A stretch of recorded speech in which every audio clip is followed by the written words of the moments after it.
Well, the passing of legislation giving doctors a greater say over refugees and asylum seekers receiving medical treatment in Australia had seen predictions of a sudden influx of people.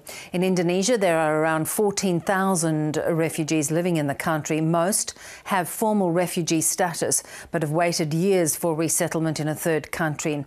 And they've told our Southeast Asia correspondent Anne Barker they have no wish to risk their lives on boats to Australia.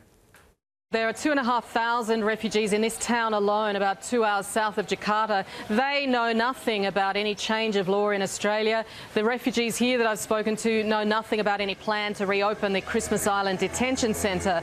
And when I told them that that was the plan, they still were adamant that they have no plans or hope of ever getting back on a boat to try and reach Australia. Families here who have children, many of them school age, don't want to risk their lives. They've seen what's happened in the past. So many people have died on those boats. Even single men, who were the most likely group to get on boats in the past, also recognise those dangers. You know, these people don't have the money they once had when they first came here to pay the thousands for people smugglers.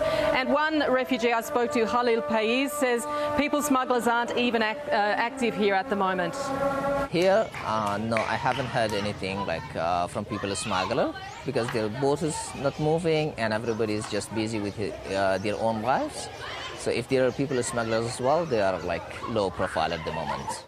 They don't get any financial support here, and they rely on donations or funding from relatives back home or in countries like Australia. But despite that, they live safe lives, they're happy here, they're settled, and they think, being refugees already, they prefer to wait for the UN to maybe resettle them in a third country than risk their lives at sea and then have that process start again.